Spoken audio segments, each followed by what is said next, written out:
성경 말씀 구약 성경 역대상 4장입니다.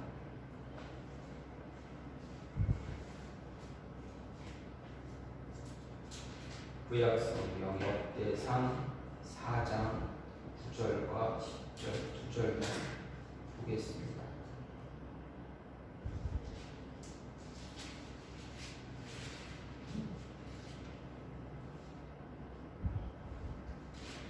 역대상 4장 9절과 10절입니다.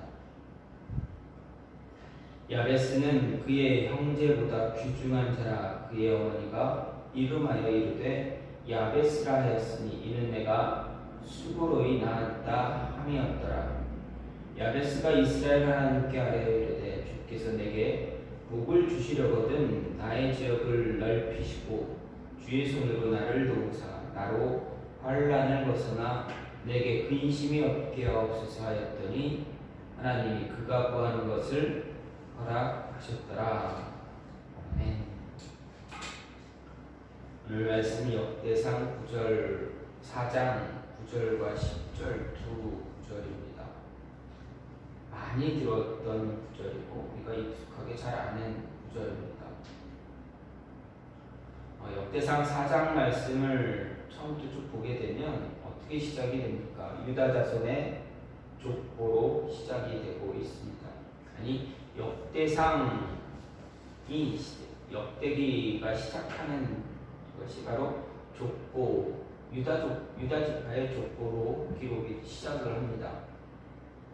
1장에서는 그냥 아담으로부터 아브라함까지의 이야기, 족보 이야기만 기록이 되어 있지만 2장부터 보게 되면 본격적으로 유다 자손의 족보, 유다 자손 누가 누구를 낳았는지, 누가 누구의 후손인지를 기록하고 있습니다.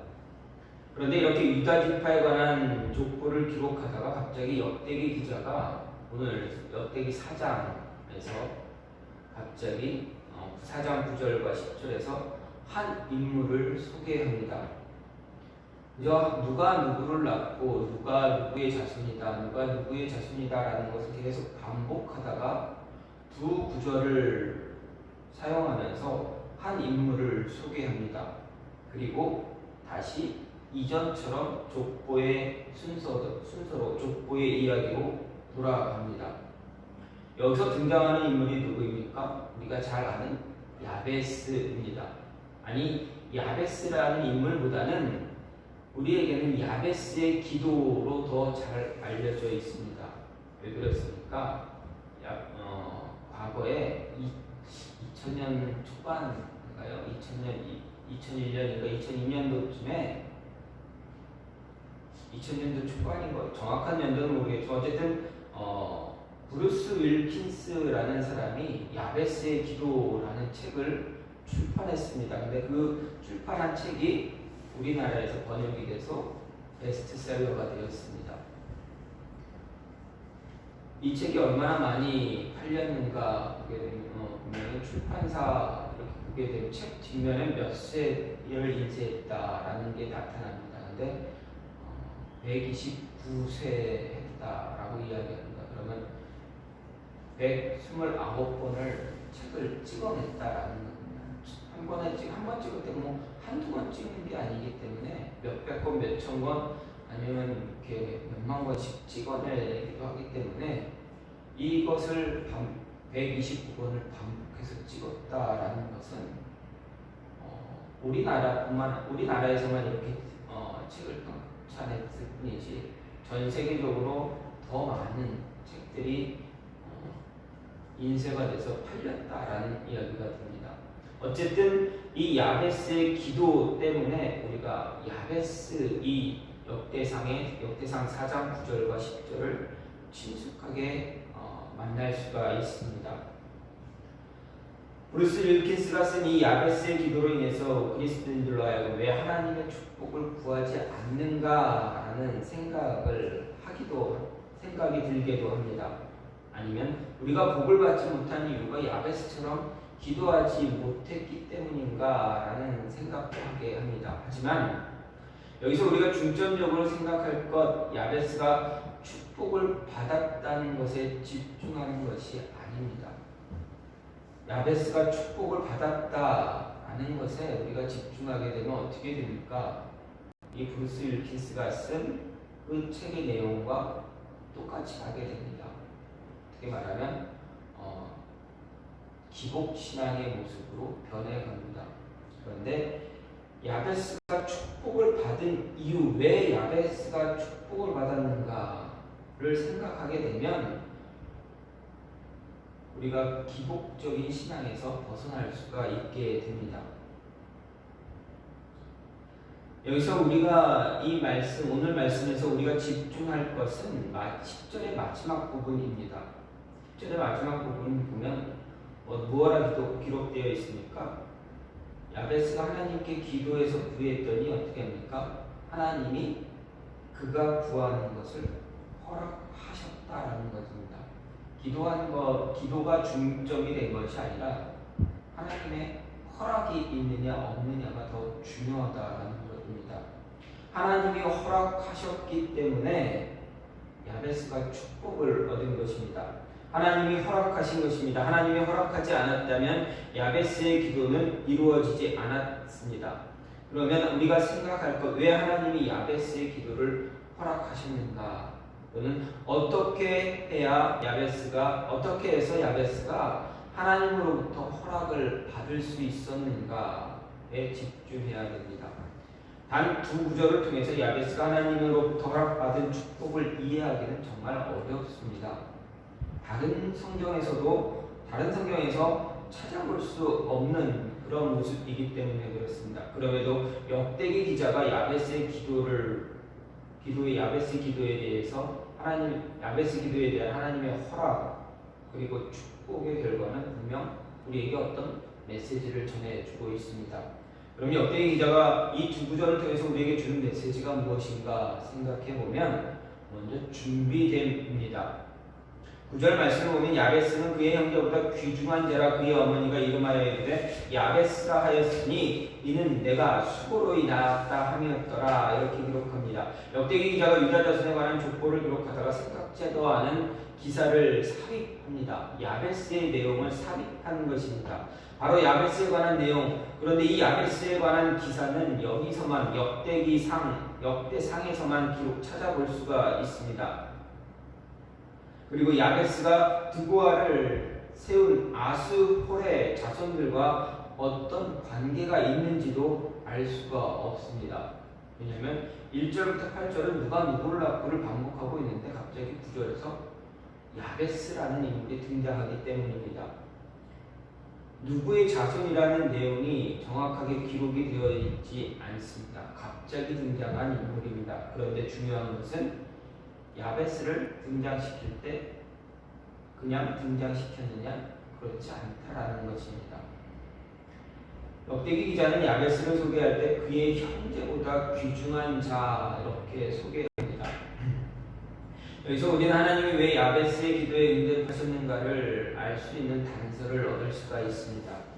야베스는 자신의 다른 형제들보다 귀중한 자였습니다. 이 귀중한 자라는 말은 이 뜻은 존경을 받다, 부유하다 또는 영예를 얻다라는 의미를 가진 단어입니다. 그래서 개역 한글, 우리가 지금 보는 개역 개정 말고 이전 버전 개역 한글에서는 이 존경을 받는 귀중한 자가 존귀한 자로 번역이 되고 있고, 또 표준 세번역에서는 존경을 받는 자, 그리고 공동 번역에서는 가장 세력 있는 사람 이렇게 번역을 하고 있습니다. 어쨌든 야베스는 자신의 형제들보다 더 존경을 받는 인물로 성경은 이야기하고 있습니다. 그의 형제들이 얼마나 있는지 알 수는 없지만 족보들이 기록되어 있는 가운데 삽입되었다면 누구의 자손인지는 알 수 없지만 이 유다 지파의 형제들 가운데 야베스가 가장 존경을 받는 인물이라는 것을 추측해 볼 수도 있습니다. 그렇다면 야베스의 삶이 다른 형제들에게 존경받고 있는 그러한 삶이다라는 이야기입니다. 존경받을 정도의 삶을 살았다면 그가 어떻게 살았겠습니까? 우리는 이해할 수가 있습니다. 부한 삶을 살았던 자인지 아니면 그 반대로 반대의 삶을 살았던 사람인지 정확하게 알 수는 없을지라도 우리가 생각해 볼 수 있는 것은 분명히 야베스는 부한 삶을 살지 못했던 사람으로 볼 수가 있습니다. 왜냐하면 그의 기도 때문에 그렇습니다. 분명 야베스는 쉽지 않은 삶을 살았습니다. 그럼에도 주변 사람들에게 존경을 받을 정도의 인물이 되었다라는 것은 자신에게 주어진 그 삶을 그냥 대충 살아간 사람이 아니다. 허송세월하며 시간을 보내지 않았다라는 것을 알 수 있습니다. 어떻게든 자신에게 주어진 삶을 의미 있게 살기 위해서 그리고 다른 누군가에게 짐이 되지 않기 위해 살기 위해서 자신을 철저하게 관리하며 살았다라는 것으로 우리가 생각할 수가 있습니다. 하나님 자기 관리에 철저한 사람의 기도 외면하는 법이 없으십니다. 성경을 통해서도 우리가 알 수가 있습니다. 이스라엘의 가장 위대한 왕 다윗입니다. 그를 보면 쉽게 알 수 있습니다. 그는 8형제 가운데 막내입니다. 그에게 주어진 일은 무엇입니까? 그가 매일매일 하던 일은 무엇입니까? 양을 치는 일이었습니다. 언제나 들에 나가서 양을 쳤습니다. 매일매일 양을 치며 산다는 것 여러분 얼마나 지루합니까? 왜냐하면 이솝 구화 가운데 양치기 소년 이야기가 있습니다. 이 양을 치는 이 소년이 양을 칠 때 지루하니까 어떤 일을 합니까? 어떤 나쁜 일을 합니까? 거짓말을 합니다. 늑대가 나타났다고 거짓말을 하면 동네 사람들 다 불러 모읍니다. 얼마나 지루했으면 이렇게 하지 말아야 할 장난으로 삼으며 이렇게 했는가를 이솝 구화를 통해서 알 수가 있습니다. 그래서 양을 치는 것은 정말 지루한 일상입니다. 그런데 다윗은 그런 지루한 일상의 삶에서 어떻게 했습니까? 자신을 잘 관리했다. 성경에서는 그 양을 칠 때 그가 하나님을 찬송하고 하나님과 하나님의 말씀 묵상, 하나님을 만나는 그 교제의 시간으로 가졌다라고 성경은 분명하게 이야기합니다. 하나님과의 만남의 시간을 소홀히 하지 않고 또한 맡겨진 양떼를 대충 관리하지 않았습니다. 그가 나중에 전쟁터 나와서 골리앗과 싸우기 위해서 사울왕에게 이야기할 때 무엇라 이야기합니까? 내가 양을 들여서 양을 쳤는데 들짐승, 곰, 사자가 달려들면 나는 싸워서 그들의 양을 물어가면 그들의 입을 찢어서라도 양을 구했다라고 이야기했습니다. 목숨 걸고 자기에게 주어진 양떼를 지켰다라는 이야기입니다. 철저하게 자신에게 주어진 일을 감당했다라는 이야기입니다. 매일 이런 자기 관리의 결과 하나님은 그를 이스라엘의 왕으로 삼으신 것입니다. 다윗을 왕으로 선택하신 것입니다. 그의 중심이 늘 하나님을 바라보고 있었기 때문입니다. 또 다른 예가 있습니다. 바벨론 포로로 끌려간 다니엘을 그리고 그의 3명의 친구들을 생각해 볼 수 있습니다. 포로로 끌려갔습니다. 어린 나이에 끌려갔습니다. 그럼 어떻습니까? 그냥 그 끌려간 곳에서 자기 나라를 망하게 한 나라, 그 왕을 위해서 어떤 공부를 해야 되고 학문을 익혀야 되는데 만약에 그것을 그 기회를 바르게 사용하지 않을 수도 있습니다. 내가 왜 이 나라를 위해서 공부해야 되고 내가 왜 저 왕을 우리 부모님을 나의 나라를 망하게 한 왕을 위해서 내가 왜 공부하고 왜 일을 해야 돼 라고 하면서 그 모습을 소홀히 했다면 어떻게 됩니까? 그 나라에 이끌어 나갈 총리가 될 수가 있겠습니까? 그렇지 않습니다. 다니엘과 그의 친구들은 자신에게 주어진 그 삶을 통해서 하나님을 전하기 위해서 최선을 다했습니다. 그러다 보니 그들의 삶을 통해서 어떻게 됩니까? 주변에 있는 사람들, 특히 느부갓네살 왕이 너가 믿는 하나님이 진짜다, 진짜네 라는 이런 고백을 했습니다. 자신을 철저하게 관리했더니 주변에 있는 사람들이 내가 믿는 하나님, 그들도 같이 고백하게 만들었다라는 것입니다. 또 애굽의 노예로 팔려간 야곱의 11번째 아들 누구입니까? 요셉입니다. 요셉도 마찬가지입니다. 자신에게 주어진 삶에 최선을 다하며 자기 관리를 했습니다. 노예로 팔려갔기 종살이를 했다고 해서 그냥 대충 종으로서의 모습으로 살아갔습니까? 그렇지 않았습니다. 다른 사람보다 더 열심히 일했습니다. 최선을 다했습니다. 자신이 해야 할 일을 정말 잘 감당했습니다. 그랬더니 그를 종으로 산 보디발 장군이 무엇라고 고백합니까? 하나님이 너와 함께 있는 것을 내가 눈으로 보았다라고 고백합니다. 하나님은 이런 자들의 기도를 결코 외면하지 않습니다. 자기 관리를 철저히 하는 사람들을 그들의 기도를 외면하지 않으신다는 이야기입니다. 야베스가 그의 형제들로부터 존경을 받는 인물이 되었다라는 것은 철저하게 자신을 관리했다는 것을 이야기합니다. 하나님은 준비된 자에게 하나님의 뜻을 허락하십니다. 비록 하나님이 강제로 준비시켜 가시기도 하지만, 가실 때도 있지만, 그러시면서 하나님의 뜻을 이루시기도 하지만, 준비된 자의 기도는 결코 외면하는 법이 없다라는 것입니다. 이것을 잘 기억해야 합니다. 2022년도 새로운 한 해를 시작하면서 우리에게 주는 도전이 바로 이겁니다. 우리 스스로 잘 관리하면서 하나님께 기도하면 하나님은 우리의 기도를 들어주신다는 것입니다. 우리가 준비가 잘 되어져 있으면 하나님이 우리를 통해서 더 기쁘게, 더 빨리, 더 많이 일하신다라는 이야기입니다. 두 번째로 간절함입니다.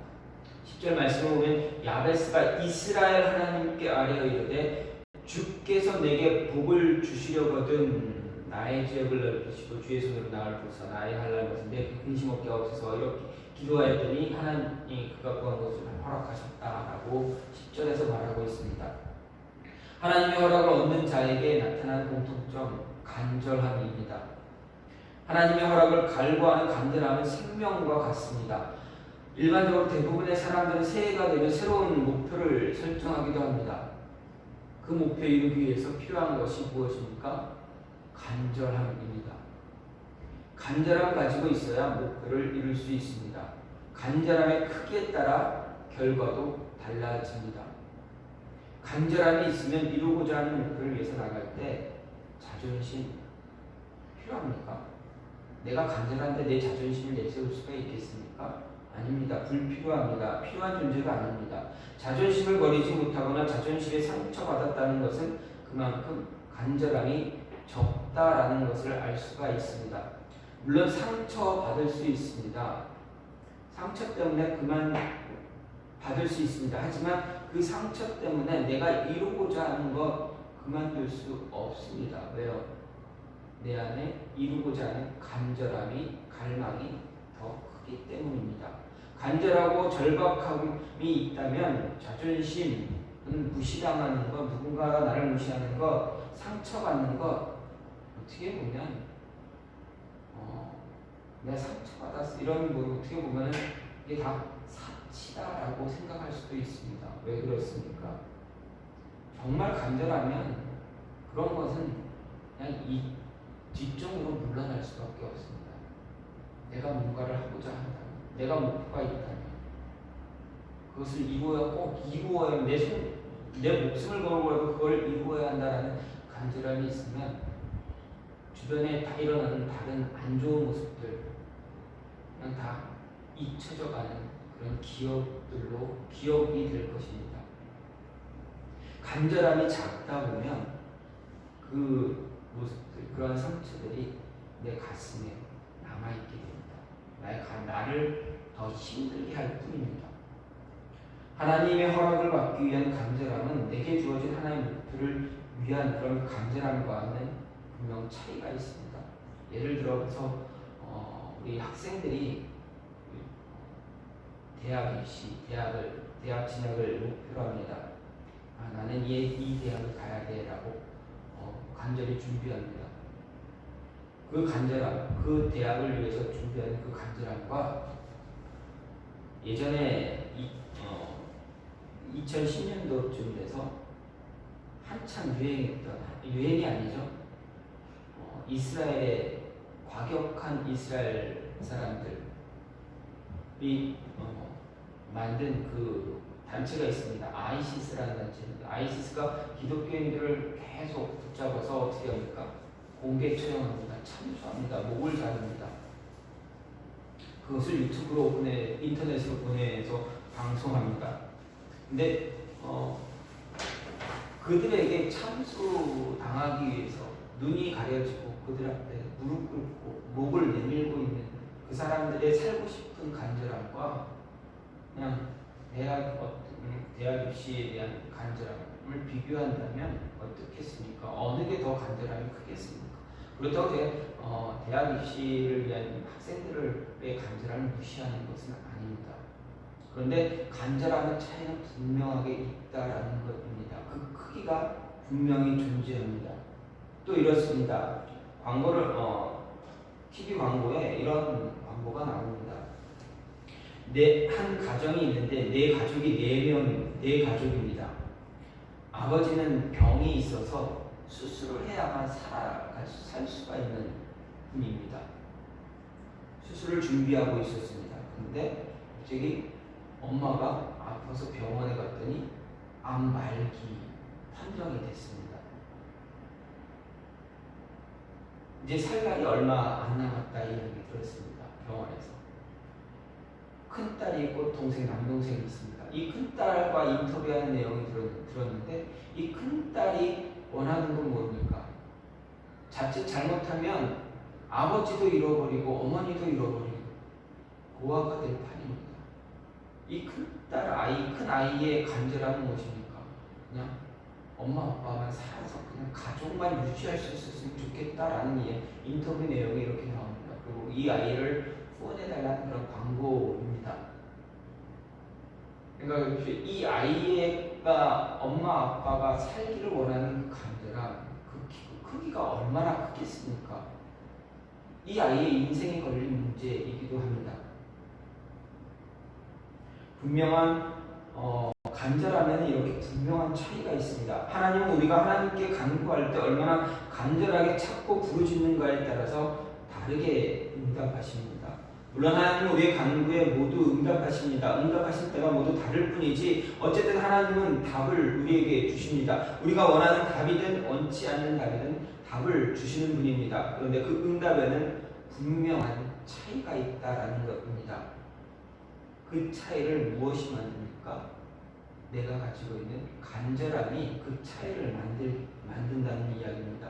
야베스는 누구의 자손인지 알 수가 없습니다. 그리고 그가 어떤 환경에서 자랐는지 알 수 없습니다. 알 수 있는 것은 야베스가 하나님께 기도했더니 하나님이 그 기도를 허락하셨다라는 이야기입니다. 여기서 야베스 기도 속에 기도 응답을 위한 간절함이 얼마나 강렬했는가 알 수가 있습니다. 분명 야베스는 하나님께 간절하게 기도할 때 주면 감사하고 안 주면 그만이지 라는 이런 정도의 간절함이 아니었습니다. 왜 그렇습니까? 하나님은 그저 그런 기도에 쉽게 허락하는 분이 아니시기 때문에 그렇습니다. 하나님이 우리에게 원하시는 기도는 목숨 걸고 하나님 붙잡는 기도입니다. 간절하고 절박하게 하나님께 부르짖는 기도를 원하십니다. 물론 우리가 기도하기 힘들 때가 분명히 존재합니다. 기도하려고 해도 안 될 때가 분명히 있습니다. 하나님은 그런 우리의 모습을 모두 알고 계십니다. 기도가 안 될 때 왜 그렇게 기도하냐라고 책망하지도 않습니다. 하나님은 우리의 중심에서 끓어오르는 간절함을 알고 계시기 때문에 그렇습니다.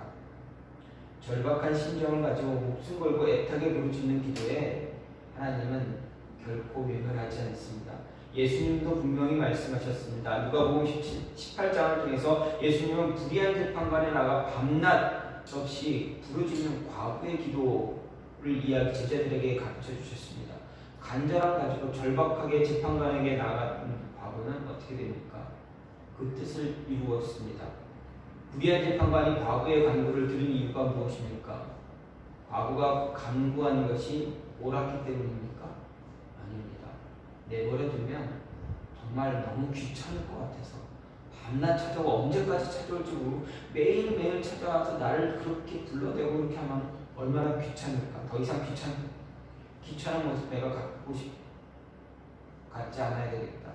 그래서 과부의 간구를 들어주었다라는 것이 예수님의 결론이었습니다. 또 마가복음 5장에 보면 12해 동안 혈루증 앓은 여인이 등장합니다. 자신이 가진 모든 재물을 다 탕진할 때까지 자신의 병을 고치려고 했었습니다. 그 치유에 대한 간절함을 가졌습니다. 그런데 예수님에 대한 이야기를 듣고 예수님의 옷자락에 한번 만져보면 내가 낫지 않을까? 라는 이 희망 가지고 나왔습니다. 그때 그 여인 안에 그 마음속에는 무엇이 그냥 단순히 한번 만져만 볼까라는 그런 모습입니까? 아니면 그거라도 만져야 되겠다라는 절박함이었겠습니까? 후자일 겁니다. 이 여인은 예수님의 옷자락이라도 만져서 낫기를 원하는 그런 간절함 가지고 예수님의 옷자락을 만졌습니다. 그리고 치유의 역사를 경험했습니다. 믿음의 간절함에 하나님은 응답하십니다. 이 간절함은 무엇으로도 바꿀 수 없는 것입니다. 야베스는 그 간절함을 가지고 하나님께 기도했습니다. 그래서 하나님의 허락을 얻었습니다. 야베스가 이스라엘 하나님께 아뢰었을 때 이 아뢰어라는 이 동사의 원뜻은 크게 소리 지르다, 호소하다라는 이야기. 그냥 예수님 하나님 이렇게 얘기하는 것이 아니라 정말 내 안에 끌어오는 그것을 정말 어떻게 표현할 수 없는 그 간절함으로 소리를 지르며 호소하는 부르짖는 그러한 모습입니다. 이 단어를 통해서 야베스는 당시 하나님께 부르짖지 않았다는 것을 우리에게 이야기해 줍니다. 간절하고 절박하게 하나님을 찾고 부르짖었습니다. 무엇과도 바꿀 수 없는 간절함, 절박함을 갖고 부르짖었기에 하나님이 응답하셨다라는 것입니다. 역대기 기자는 바로 이것을 우리에게 전하기 위해서입니다. 하나님께 이렇게 간절히 기도해야 하나님이 응답하신다. 너희의 기도를 기억하신다라는 것입니다. 마지막으로 비전입니다. 10절 말씀 하반을 10절 말씀 중간에 보게 되면 주께서 내게 복을 주시려거든 나의 지역을 넓히시고 주의 손으로 나를 도우사 나를 환난을 벗어나 내게 근심 없게 하옵소서 이렇게 기도합니다. 마지막으로 야베스의 기도에 하나님이 허락하신 이유 야베스가 비전을 가졌기 때문입니다. 야베스가 기도로 하나님께 구한 것은 나의 지역을 넓혀달라고 한 것밖에 없습니다. 왜 그렇습니까? 지역이 넓혀져야 주어진 환난에서 벗어날 수 있기 때문입니다. 환난에서 벗어나면 어떻게 됩니까? 근심이 없게 됩니다. 환난에서 벗어나고 싶은 간절함이 사라질 수 있습니다. 야베스의 이런 간구를 생각해 보면 아마도 그가 조상으로부터 물려받은 땅이 정말 척박하거나 혹은 매우 협소했다라는 것을 추측해 볼 수 있습니다. 어떤 면에서는 유업으로 물려받은 땅이 작거나 척박하기 때문에 그냥 운명처럼 받아들이고 그냥 체념하며 살아갈 수도 있습니다. 하지만 야베스는 어땠습니까? 자신에게 주어진 본래의 삶의 조건, 환경에서 그 환경에 안주하기를 원하지 않았습니다. 변화시키기를 원했습니다. 그래서 하나님을 향해 간절하게 부르짖었습니다. 주어진 환경에 안주하지 않고 삶을 변화시키려고 한다는 것, 그것은 분명 어떤 목적이 있기 때문입니다. 목표가 그 안에 존재합니다. 왜 그렇습니까? 변화는 어떤 목적이나 목표가 있을 때 행하거나 이룰 수 있기 때문입니다. 아무런 목적도 목표도 없다면 굳이 자신의 환경을 바꿀 필요가 있습니까? 있는 그대로 받아들이고 안주하며 살아간다면 아무 문제 없습니다. 하지만 야베스에게는 분명한 목표가 있었습니다. 성경은 그 목적과 목표를 자세하게 기록하지는 않았지만 환난을 벗어나고자 하는 모습, 내면에는 근심에서 벗어나고자 하는 모습이 있다는 것을 우리에게 말해줍니다. 삶의 변화를 갈구했던 야베스, 변화 위해서 하나님께 부르짖었습니다. 적극적으로 진취적으로 변화를 갈구했습니다. 역대기 기자가 유다 지파의 족보를 기록하다 갑자기 야베스의 이야기를 삽입한 이유가 바로 이것입니다. 9절에 보면 야베스라는 이름의 뜻이 기록이 되어 있습니다. 9절 야베스의 이름이 무엇입니까? 내가 수고로이 나왔다라는 뜻입니다. 여기서 수고로이 나왔다는 의미는 여인의 산고를 이야기합니다. 야베스 어머니가 가졌던 해산의 고통을 이야기합니다. 그런데 해산의 고통이 일반적인 고통보다 몇 배는 더 컸다라는 것을 의미합니다. 얼마나 힘들고 얼마나 어려웠으면 내가 수고로 인하였다라고 아이의 이름을 짓겠습니까? 이런 고통과 함께 태어난 아이의 이름이 바로 야흐베츠 야베스입니다. 그렇다면 이 인물의 인생은 앞으로 이 인물의 인생은 좀 어두운 그림자가 있을 것이다 라는 것을 우리가 추측하게 됩니다. 그런데 오늘 말씀 보면 어떻게 됩니까? 야베스는 다른 형제보다 더 존경받는 자가 되었습니다. 하나님의 축복도 받았습니다. 분명히 역대기 기자가 우리에게 어떤 메시지를 주기 위해서입니다. 이 야흐베츠 야베스의 삶은 나중에 포로기 후대 이스라엘 공동체에게 매우 특별한 의미를 주는 그러한 내용입니다. 이사야서 14장에 보게 되면 포로기의 고통을 표현할 때 사용하는 단어가 있습니다. 오체브라는 단어입니다. 근데 이 오체브를 어근으로 하는 단어입니다. 근데 이 오체브는 고통이라는 뜻을 이름을 가진 야흐베츠라는 단어로 파생시켰습니다. 같은 단어에서 시작이 되었습니다. 그래서 나중에 후에 누렸던 영광은 바벨론 포로기 후대 이스라엘 공동체에게 회복의 소망을 준다라는 의미가 있습니다. 왜 그러냐면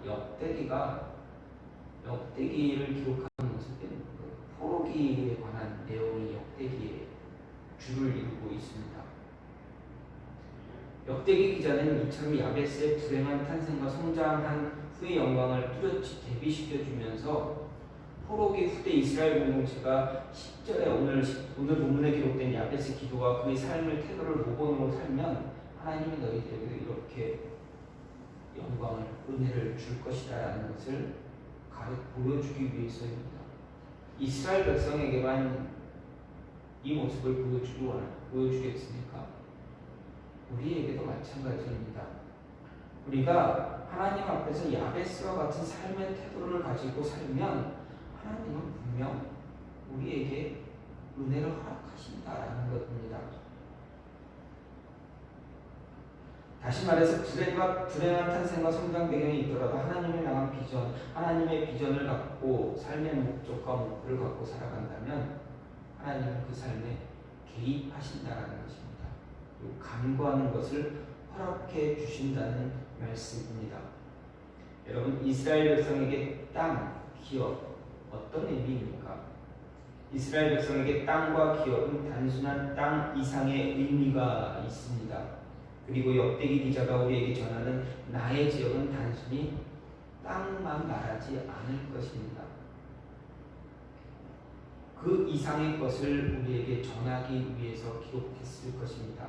그렇다면 그 이상의 것은 바로 우리가 품고 살아가야 할 비전입니다. 하나님을 향한 비전입니다. 하나님이 우리에게 주신 비전입니다. 이 비전을 품고 하나님께 기도할 때, 간구할 때 하나님은 그 비전을 허락해 주신다는 것입니다. 내 욕심의 비전이 아니라 하나님의 비전, 하나님을 향한 비전을 품고 간구할 때 하나님이 허락해 주신다는 얘기입니다. 남들에게 보이기 위한 것이 아닙니다. 내 욕심, 사욕 채우기 위한 것이 아닙니다. 하나님을 위한 것입니다. 그렇다고 해서 내 욕심 채워가면서 하나님을 위한 것이다라고 이야기해 그렇게 바꿔서도 안 됩니다. 하나님은 우리의 중심을, 우리의 마음을 잘 알고 계십니다. 우리 마음속 깊은 곳에서부터 우러나온 하나님을 향한 비전, 하나님이 주신 그 비전 붙잡고 간구할 때 하나님은 우리의 간구에 응답해 주신다라는 것입니다. 역대기 기자가 우리에게 분명하게 메시지를 줍니다. 하나님이 야베스의 기도를 허락하신 이유, 이 기도가 우리에게 무엇을 말하고 하는가 메시지를 줍니다. 하나님이 야베스가 간구한 기도를 허락하신 이유는 그의 삶이 하나님 보시기에 아름다웠기 때문입니다. 그리고 하나님을 향한 간절함이 있었기 때문입니다. 미래를 향한 비전을 갖고 있었기 때문입니다.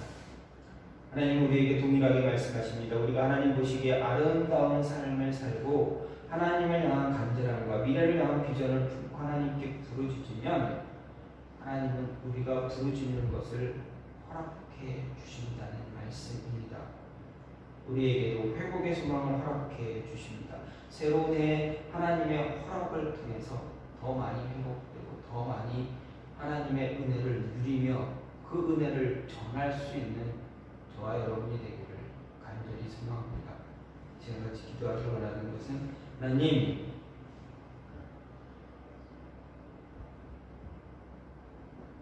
하나님의 허락을 받을 수 있는 그런 하나님의 자녀들 되게 해달라.